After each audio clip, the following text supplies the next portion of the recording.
Hello, everyone. Welcome back to Personalization Outbreak podcast. Sustainable leadership is a hot topic right now, but what does it actually mean and why should we care? Well, in today's episode, I'll be interviewing Clark Murphy about sustainable leadership. Clark is currently a partner at the leadership advisory firm Russell Reynolds Associates, where he has served as their CEO for the past 10 years. Now, Clark is dedicated to helping CEOs and boards embrace the sustainability agenda and use their position to solve the greatest social and economic challenges of our time. Now, today, Clark will share several actionable insights from his new book, Sustainable Leadership: Lessons of Vision, Courage, and Grit from the CEOs who dare to build a better world. Now, before we get started, please click the like button below, share it with your colleagues, and subscribe to our YouTube channel and social media at Glenn Yopes. Let's get started.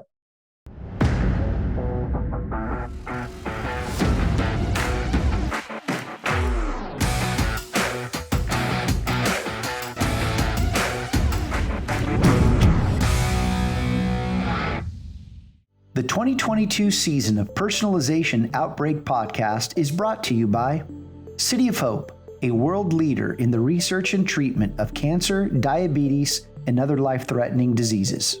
City of Hope has been ranked among the nation's best hospitals in cancer by U.S. News and World Report for over a decade.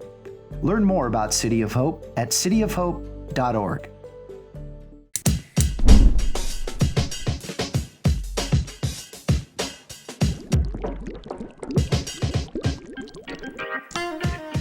You are listening to Personalization Outbreak, a podcast about the collapse of traditional corporate standards in today's more personalized world. I'm Glenn Yopes. I'm a leadership strategist, author, contributor to Forbes, and founder of the Leadership in the Age of Personalization movement. On this show, I'm interviewing executives across multiple sectors to find out how the balance between standardization and personalization can exist. Clark, so great to have you. Really appreciate your time today. Well, pleasure to be here and appreciate talking about something this important. Fantastic. Well, hey, look, as you know, we're in the age of personalization and we're trying to find ways to modernize old, outdated standards. And if there's one of them that we have to modernize quickly is a true understanding of what sustainability really means, and that, leaders, as you put it, don't have to choose between, profit and growth. So let's talk about sustainability in your own experiences, Clark. I mean, you understand sustainability well beyond business. Can you please share how your own personal journey helped you understand the importance of sustainability? Well, you start with a funny but kind of near tragic story. So I spent a lot of my life and have my whole life on the ocean, from a young childhood, and I've crossed the Atlantic 7 times and raced in various parts of the world. And in one of those races, we were about 3/4 of the way across the North Atlantic. We'd been in fog for 4 or 5 days. And in 2 previous races, we had hit whales, unfortunately, though everyone turned out okay. So we were very sensitive to this. We're coming out of the fog. It's early in the morning. I see a whale breaching about 150 yards in front of us. I'm at the wheel, and we're going about 15 or 16 knots, which is very fast in a sailboat on the relative terms. I scream whale, flip the boat to the windward side, and in essence, put this huge sailboat into a kind of a skid across the top of the ocean. We miss the whale by probably 10 or 12 feet. And as we pass it, we see that it's not a whale. It is a 40-foot steel container covered in barnacles, and the top is kind of bleached white, which means it had been there in the ocean for a very long time. And if you hit a container, you die, because the whole boat goes down in 2 or 3 minutes because the hole is so big. We were speechless. One of the French guys on the boat literally tears up, having known he almost died. And you step back from that and you get away from what happened afterwards. There's some damage to the boat in other ways. And you think about, we're talking about plastic in the ocean and trash and on the earth or anywhere. And steel containers kind of bring it all home. There's tens of thousands of them floating around. So in that moment, you kind of go, okay, this is real. What the hell are we going to do about it? And it began a long, both internal, inward reflection, as well as an outward journey of, okay, I'm in the leadership business. What can we do? You know, it's incredible how someone's personal experience, or even, close to death experiences, kind of shape our purpose. And by the way, this goes back to making sure that leaders don't have to decide between profit and purpose. I want to make that correction, but yeah, I mean, this is, talk about taking this platform of yours around sustainable leadership to a whole other level. So if you take that story that you just shared into consideration, Clark, why is sustainability a core leadership competency now? Well, exactly. It's become one. And in fact, we're doing 2 long-term CEO successions in Europe, which is a little bit ahead of us in this concept, where this pharmaceutical company and this luxury goods company, both of them, their uses of water or raw materials in the luxury goods or gold or leather, et cetera, they have pretty ugly sustainable footprints, which they admit. And they said, we want to add to the normal leadership competencies around decisiveness and action orientation, et cetera. We want to add sustainable competencies, track them and measure them of those who might run the company next with your help, so that we will pick a sustainable, successful commercial leader, not just a successful commercial leader. So it's actually happening right now. We also did a research project with the United Nations Global Compact a couple of years ago to determine, are those sustainable, successful leaders, are they built differently than successful leaders? And we chose we agreed upon the 55 pioneers, we call them, who had embedded sustainability into their culture and operations with success and profits. We interviewed them, we assessed them, tested, and guess what? They are different. And their competencies around dealing with complexity, conceptually dealing with complexity, longer term activation, disruptive innovation, far beyond how we use some of those words today, that they were built differently. So if we can help boards and CEOs, which we're now doing, to identify those people based on those competencies sooner in their career and accelerate from hundreds and hundreds of sustainable leaders to tens of thousands, then we're going to make more progress faster, because I believe the private sector has been and will be the differentiator versus governments. So we wrote the book to accelerate this leadership wave. So help us understand, Clark, maybe some of the differences between those that are sustainable leaders. Well, what distinctions do they carry? Yeah, so I'll take 2 of the competencies of the 4 just for brevity, and some of the words you've heard before, like stakeholder inclusion. You're like, yeah, conference board, stakeholders, shareholders. Yeah, I've heard that. No. We're saying stakeholder inclusion is including your competitors or your regulators in trying to make substantive change and progress. So what's an example? Maersk Shipping, they decide to produce green-fueled supertankers. They commit $2 billion to building supertankers on clean fuel, because bunker fuel is ultimately the dirtiest fuel in the world that drives ships around the ocean. And Soren Scal, the CEO, says, listen, we don't create value in the engines. We create value in how we price and how we travel and how we offload and how we transport, et cetera, in our systems. So let's work together, because we're not competing on the engine design. So they've created a consortium with the Singaporean government, SAS, Ørsted, Renewable Fuels, Yara Fertilizer, which puts off a lot of methane, to create a clean methanol, et cetera. So stakeholder inclusion kind of blows your mind. I would never include my competitors in something I'm doing. Well, if you don't change the world, maybe you will, okay? And the second one, I would say, is disruptive innovation. Again, innovation for the last 20 years, it's the hallmark. We know that, Clark. No big deal. No, we're saying disruptive innovation where you have to challenge your own assumptions as a leader. Everything you've ever known about your industry, to say, what if I'm wrong? Or what if I'm not looking at it? What if I have personal bias? And when you fail, you don't say, oh, see, it didn't work. You say, okay, we're so committed to disruptively innovating to change the footprint. We got to keep going. What else can we do differently? These are aspects. And then there are testable, identifiable ways to see who is higher in these competencies or innately has them than other executives, to identify them and develop them more quickly. Yeah. Well, it's interesting because the two that you described they're very interconnected, aren't they? Yes, they are. I mean, this kind of goes back to this concept of, we're all solving for the same things, just packaged differently. Like there's this convergence happening across industries now. And the question is, why do we always feel like we have to stay in our own lane, as opposed to recognizing that all we have is human capacity? What are we going to do with it?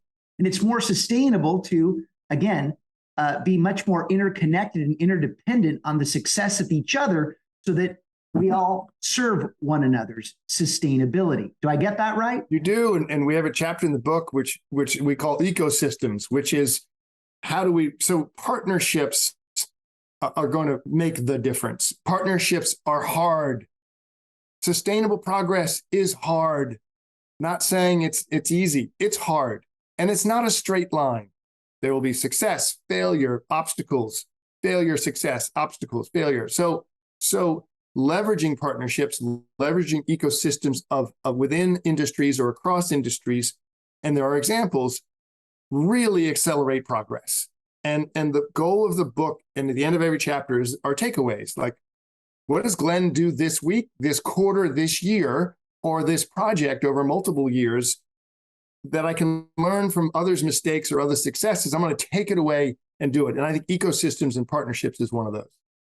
Well, it seems to me that this is something that if we all were, focused with proper intention, then it shouldn't be so hard.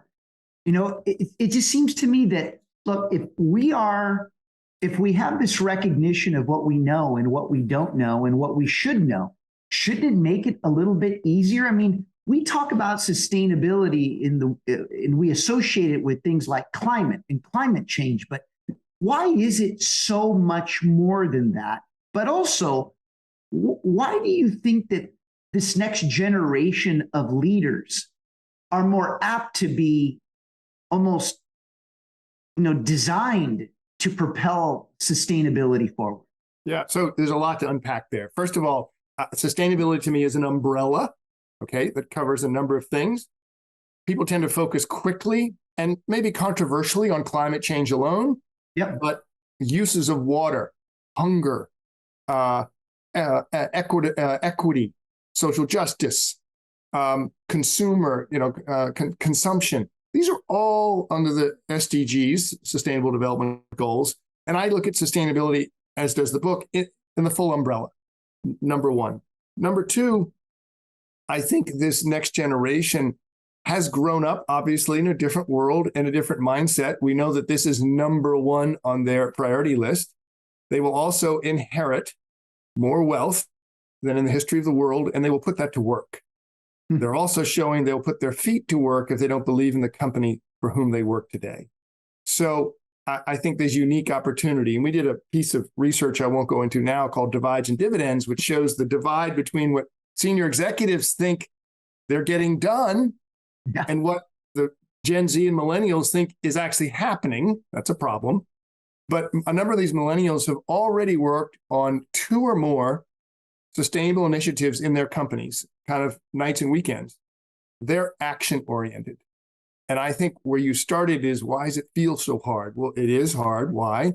Because it seems so big. It seems I've got to eat, the whole bar at once, when you really just have to take a small bite to start. Action is more important than perfection. So true. Yet still too many people fear the action, as it may expose their inability to make a difference. In other words, we call it being stuck in standardization, that the only thing is those things are right in front of you, rather than seeing the broader picture around you. So on that note, why is there some pushback recently on ESG investing? Yeah, it's a great question.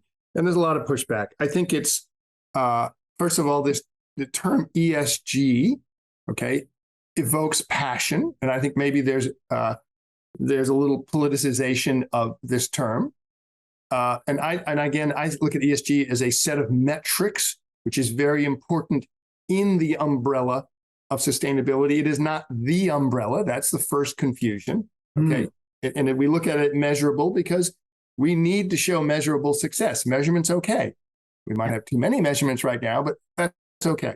The second is institutional investors were preaching. They were telling boards of directors and companies what they had to do to be considered a successful company. That's getting way out in the end of the limb, and somebody's starting to saw the limb now. So institutional investors, and I think there's a barbell of where pressure comes from on sustainability. At one end is boards of directors who say we have to be good governors. More sustainable operated companies are more highly valued, and the investors are there. At the other end are consumers and employees saying, I'll buy from or work for a great company. So the barbell is putting the pressure on. So I think the pushback is about being preached to, but not about the ultimate results desired by investors, boards, employees, or consumers. And that will win out over time. Well, isn't the same dynamic happening now with well-being programs, diversity, equity, and inclusion? I mean, isn't there some intersection between these three initiatives that are putting a lot of pressure, not just on investors and boards, but senior leaders and organizations? Yeah, I listen, at Russell Reynolds, we see this. The war for talent is predicted 20 years ago by McKinsey demographically has begun. And then you throw in a pandemic, right? So the war for talent said, we're going to focus on the wellness. We're going to make you all these aspects of you loving to work here or to be in a community or to create communities. That's all kind of coincided with sustainability and the realization, if you think about it, it's really come home to roost in the last 3 or 4 years, whether it's bushfires in Australia, rainforests in the Amazon, unusual weather patterns, to say the least. So the realization, and these things have all come to a head at the same time, which lands in the desk of the CEO or the board, and maybe they've over-indexed towards some of this, and then that's created tensions within organizations. So how do we start solving for critical barriers that are actually preventing companies from turning these sustainability pledges into everyday practices? So great question. So one of the chapters in the book we talk about is what I call 100%ers, which are the executives or leaders that need to make sure they have solved 100% of the potential challenges and obstacles to take the first step. And they are the ones farthest behind. Because at some point you have to start on something and begin making progress instead of solving for everything. Julie Sweet of Accenture says, don't let perfection get in the way of progress when it comes to sustainability. I think that's a pretty good quote. And you need to embody the vision and the goals before you can embed in a culture. So pick your spot as a company or a leader, measure it. It's okay. You want to show progress. It's not a straight line. And you have to take action. And I think, and that creates the followership of the company or the investors or the board to begin making more progress. So don't be afraid to be visible and to show measurement. Last, when we were preparing for this interview, Clark, I remember you shared with me, it's not about getting hundreds to commit themselves to sustainability. It's about getting hundreds of thousands. That's right. How do we scale this? Well, the scale has already begun, I think. And I think some of the more successful companies do have scale, whether it's Heineken or Mayer Shipping or Ørsted or Duke Energy or any number of companies, PepsiCo.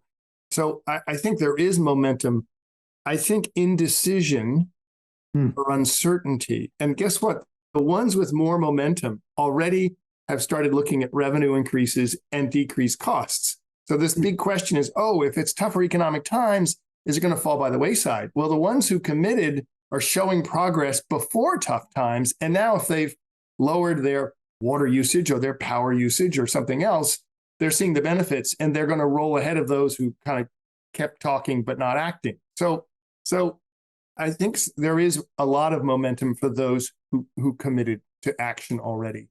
But I also think that one has to see you can increase revenue, you can reduce costs by many of these things. They're not separate feel-good activities.